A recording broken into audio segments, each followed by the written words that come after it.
आज के डिजिटल दौर में स्मार्टफोन ज़रूरत बन गया। हालांकि इसी स्मार्टफोन के ज़रिए आपकी निगरानी भी की जा रही है। कोई है जो चोरी छिपे आपकी निजी जानकारियां और पसंद नापसंद को लगातार ट्रैप कर रहा है। स्मार्टफोन से कैसे हो रही है आपकी जासूसी और इससे कैसे बचा जा सकता है, इस एक्सक्लूसिव रिपोर्ट के ज़रिए हम आपको दिखाते हैं।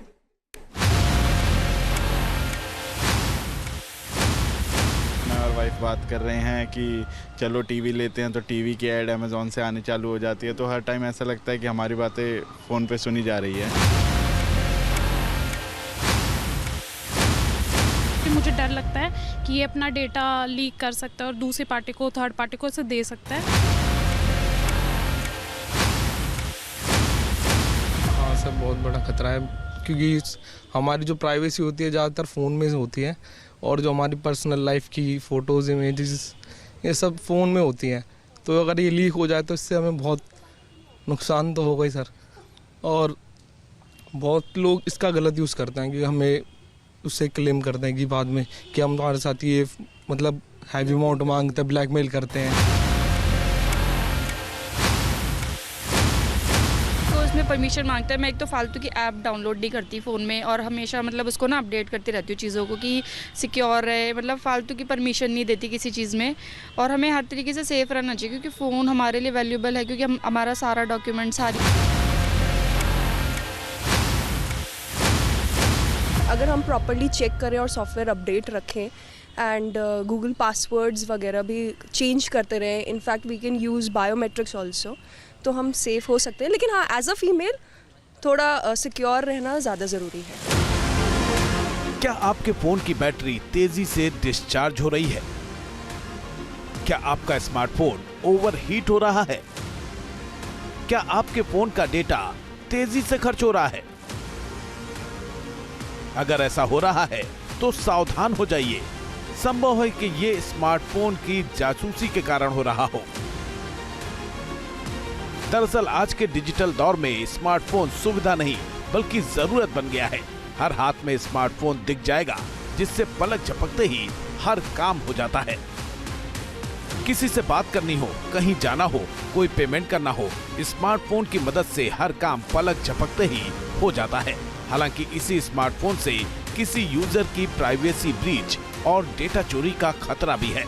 दरअसल कई यूजर्स इस बात को महसूस करते हैं कि अगर वो किसी प्रोडक्ट की बात करते हैं या सर्च करते हैं तो उनके फोन में उसी प्रोडक्ट के ऐड आने लगते हैं।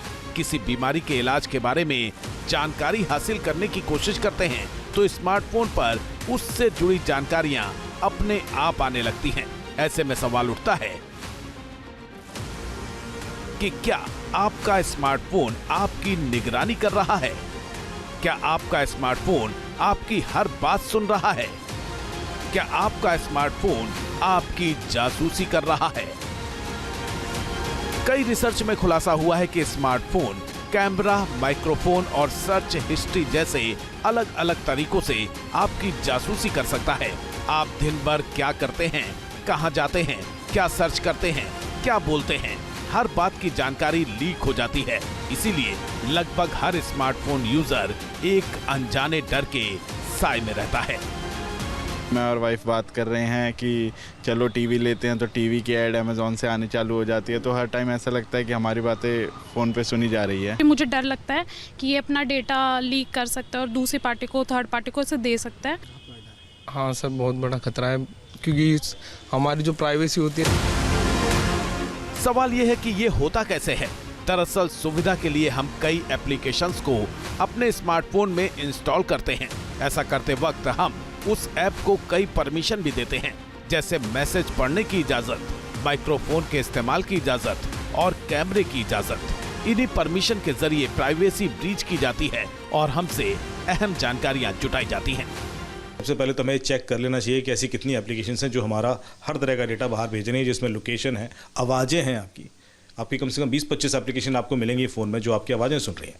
तो आपने 24 एप्लीकेशन है सर मेरे फ़ोन में। उसमें व्हाट्सअप भी हो सकते हैं, ऑडियो कॉल व्हाट्सअप से करते हैं, इंस्टा से करते हैं, फेसबुक से करते हैं, कुछ ट्रस्टेड वेबसाइट्स भी, और कुछ ऐसे भी होंगी जो हमारे अलग से भी सुन रही होगी। 24 तो बहुत बड़ा नंबर होता है। कई सारे बच्चे गेम इंस्टॉल कर देते हैं, उनको भी microphone, camera, contact list, SMS वगैरह का एक्सेस मिल जाता है। ऐसे में आपके OTPs भी गलत जगह पहुंचने का खतरा बढ़ जाता है। कई सारे यूटिलिटी ऐप्स होती हैं, वीडियो एडिटिंग ऐप, फिल्टर लगाना है, AI ऐप्स हैं, वो सारा आपका डेटा चुराने के लिए है। वो ऑथेंटिक नहीं, उनकी क्रेडिबिलिटी बहुत स्ट्रांग नहीं है मार्केट में, और ये नहीं पता कि वो जो डेटा एक्सेस कर रहे हैं वो डेटा सेफ रहेगा, नहीं रहेगा, लीक तो नहीं हो जाएगा या बिकेगा तो नहीं। खास बात यह है कि अनजाने और कम ट्रस्टेड ऐप्स के अलावा बड़ी कंपनियों के ऐप्स भी हमारी निजी जानकारियां और पसंद नापसंद से जुड़ा डेटा जुटाते हैं। यहां से भी डेटा लीक का खतरा बना रहता है। बड़ी कंपनियां क्या लीक नहीं करती? अलेक्सा से हम बात करते हैं, सिरी से हम बात करते हैं, गूगल से हम बात करते हैं, और उसी चीज़ के ऐड हमारे पास आने लग जाते हैं। बिल्कुल, बड़ी कंपनियां भी देखिए, बड़ी कंपनियों का जो वे ऑफ वर्किंग है थोड़ा सा अलग है। लीक तो होता है। आपने देखा होगा कि आपने कुछ बातें की और आपको फेसबुक पे ऐड आ गए। अब यदि फेसबुक आपको उस तरह का ऐड दिखा रहा है तो फेसबुक को पता है कि आपने क्या बातें की, और फेसबुक की सेटिंग्स में जाके आप देख सकते हो कि वो आपकी आवाज़ें सुनता है। ऐसे में वो आपकी चीज़ ऐसे नहीं बताएगा सामने वाले को कि इस व्यक्ति का ये आवाज़ थी, लेकिन उसको कहेगा कि यदि ऐसी कोई आवाज़ें हो रही हैं, स्पेन की ट्रैवल के बारे में बात हो रही है और आपको ऐड देना है, तो मैं आपको कीवर्ड्स AI पहचानता है। अगर मुझे कहेगा मैं गोवा जाना है तो गोवा के एयरलाइंस की ऐड आ जाएगी, कीवर्ड्स उसने गोवा पहचान लिया।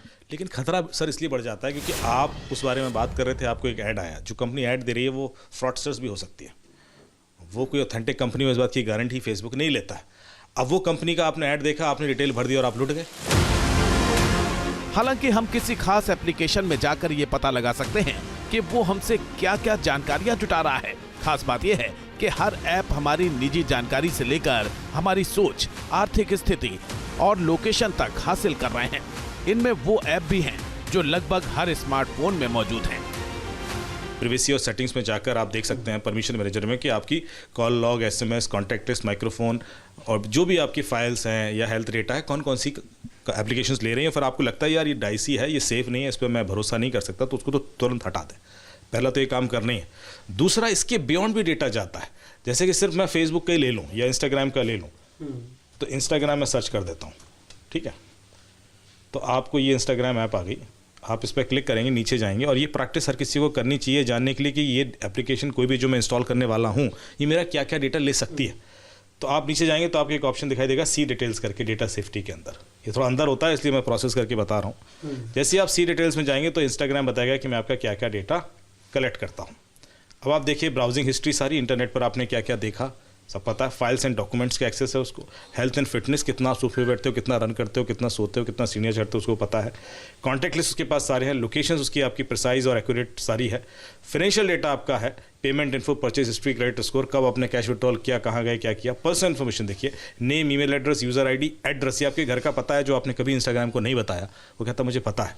फ़ोन नंबर, पॉलिटिकल और रिलीजियस बिलीफ, आपने किसको वोट दिया ये भी मुझे पता है। रिलीजियस बिलीफ, आपका रिलीजन के प्रति क्या सॉफ्ट हार्ड लिबरल स्टैंड है वो भी मुझे पता है। आपका सेक्सुअल ओरिएंटेशन भी मुझे पता है, जो आपका LGBTQ से लेकर के और हिंदू मुस्लिम तक, दंगों तक सब कुछ प्रभावित ये कर सकते हैं।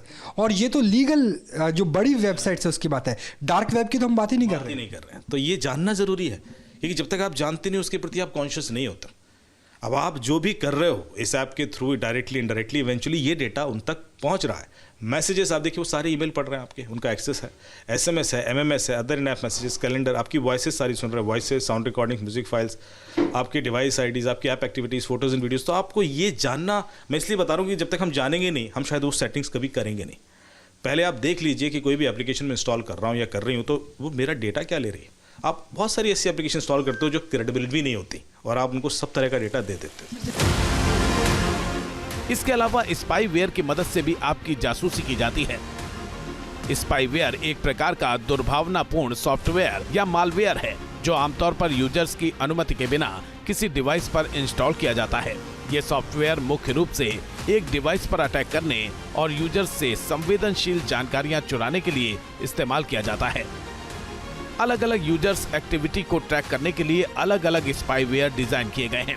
विज्ञापनदाताओं द्वारा तैनात किए गए कुछ स्पाईवेयर केवल यूजर्स के वेब ब्राउजिंग व्यवहार पर नजर रखते हैं, वहीं दूसरे स्पाईवेयर कॉन्टैक्ट और यहाँ तक कि फिजिकल लोकेशन को भी ट्रैक कर सकते हैं। इसके अलावा कुछ स्पाईवेयर बहुत खतरनाक होते हैं और यूजर के नेटवर्क क्रेडेंशियल्स और पासवर्ड तक चोरी करने का काम करते हैं। अब सवाल यह है कि अगर आपकी जासूसी हो रही हो तो उसे कैसे पहचाने? दरअसल आपका स्मार्टफोन ही संकेत देने लगता है कि आपकी निगरानी की जा रही है। साइबर एक्सपर्ट्स के मुताबिक आपके स्मार्टफोन से जासूसी होने की सूरत में बैटरी तेजी से डिस्चार्ज होने लगती है। ये बैकग्राउंड में किसी ऐप के चलने और डेटा ट्रांसफर के संकेत हैं। स्मार्टफोन ओवरहीट हो रहा है तो ये अनवांटेड एप्लीकेशन के चलने का संकेत है। अचानक ज्यादा डेटा खर्च होने लगे तो ये थर्ड पार्टी एप्स के जरिए डेटा ट्रांसफर का संकेत हो सकता है। अगर स्मार्टफोन में ऐसे एप्स हैं जिन्हें आपने इंस्टॉल नहीं किया है तो ये मालवेयर या मैलिशियस सॉफ्टवेयर हो सकते हैं। कॉल के दौरान अजीब बैकग्राउंड नॉइस आना फोन टैपिंग का संकेत हो सकता है। अगर आपको लगता है कि स्मार्टफोन के जरिए आपकी जासूसी हो रही है, कोई भी ऐप कैमरा, माइक्रोफोन और स्टोरेज की एक्सेस के जरिए आपकी बातें सुन रहा है, तो इससे बचने के लिए हमें अपने फोन की कुछ सेटिंग्स में बदलाव करना होगा। हमें संदिग्ध ऐप्स को दिया एक्सेस लिमिटेड करना होगा या फिर सिलेक्टेड परमिशन को ही अलाउ करना होगा। जासूसी से बचने के लिए अनजान थर्ड पार्टी ऐप को डाउनलोड करने से बचें। ऐप्स को सिर्फ ऑफिशियल ऐप स्टोर से ही इंस्टॉल करें। इंस्टॉल करने के बाद ऐप्स को जरूरी परमिशन ही दें। समय समय पर ऐप्स और सॉफ्टवेयर को अपडेट करते रहें। असुरक्षित पब्लिक वाईफाई का इस्तेमाल करने से बचें। सीरी, गूगल असिस्टेंट या अलेक्सा जैसे वर्चुअल असिस्टेंट को डिसेबल करें।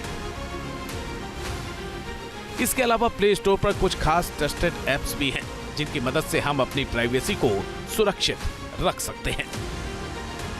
रिबूट करना क्या ज़रूरी होता है? हमें कुछ रेगुलर इंटरवल्स पे रिबूट करना चाहिए? सॉफ्टवेयर अपग्रेड करने से कुछ फ़ायदा होता है क्या? नहीं, उससे कुछ खास फ़ायदा नहीं होगा। देखिए, लेकिन रिबूट इसलिए करना होता है कि कई बार कुछ बैकग्राउंड में प्रोसेसेस रन कर रहे हैं, वो बंद हो जाएंगे और आप एक बेटर परफॉर्मेंस पर आ जाओगे, इसलिए रिबूट करना रिकमेंडेड होता है। लेकिन यदि कोई वायरस फॉर्मेट करना भी कुछ अच्छा रहेगा? फॉर्मेट तो देखो कर सकते हो, लेकिन फॉर्मेट में आपने फिर डेटा बैकअप लेना पड़ेगा, फिर फॉर्मेट कीजिए। यदि आपको कोई भी डाउट है कि मेरे फ़ोन में कुछ इंस्टॉल हो ही गया है और मुझे उसको पूरी तरीके से क्लीन करना है, देखिए आपको मूवी आर्मर कुछ हद तक बता देगा, आप रिमूव भी कर दोगे, पर कई बार क्या होता है अनइंस्टॉलेशन से भी वो ट्रेसेस नहीं जाते और कल के दिन किसी और वजह से, क्योंकि जो एप्लीकेशंस होते हैं वायरस ना, वो मल्टी स्टेप प्रोसेस के थ्रू इंस्टॉल होते हैं। एक भी स्टेप उसमें अंदर रह गया, कोई ट्रेस रह गया, तो चांसेस है कि वो वापस आ सकता है। तो इसलिए फॉर्मेट करना कई बार रिकमेंडेशन दी जाती है। ऐसे में आप यदि डाउट हो गया, क्लियर हो गया कि वायरस था, आप प्लीज़ डेटा का बैकअप लीजिए, फॉर्मेट कीजिए, तभी फ़ोन यूज़ कीजिए।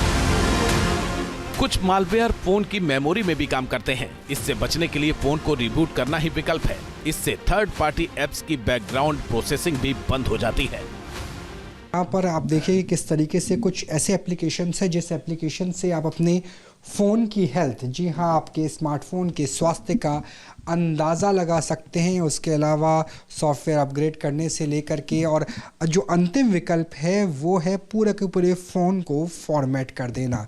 यानी अगर आपकी आवाज़ कोई सुन रहा है, वो ट्रस्टेड सोर्स है, वो मेटा जैसी बड़ी कंपनी है, गूगल, माइक्रोसॉफ्ट जैसी बड़ी कंपनी है, या फिर ऐसी गेमिंग साइट्स हैं जो गेमिंग साइट्स के सर्वर चाइना या किसी और ऐसी कंट्री में हो सकते हैं जहां पर साइबर फ्रॉड होने की संभावना बेहद ज़्यादा रहती है। ऐसे में आपकी सारी इंफॉर्मेशन आपके स्मार्टफोन में है और आप अपने स्मार्टफोन की सेहत का ख्याल ज़रूर रखिए, वरना फाइनेंशियल फ्रॉड हुआ तो आपकी सेहत और ख़ास तौर पे आपकी आर्थिक सेहत बहुत बहुत ज़्यादा खराब हो सकती है। जाहिर है कुछ सावधानियां बरतकर और ऐप्स को दी गई एक्सेस को लिमिटेड करके हम अपनी प्राइवेसी को सुरक्षित रख सकते हैं और जासूसी से बच सकते हैं। दिल्ली से राहुल डबास के साथ टी न्यूज़ नेशन।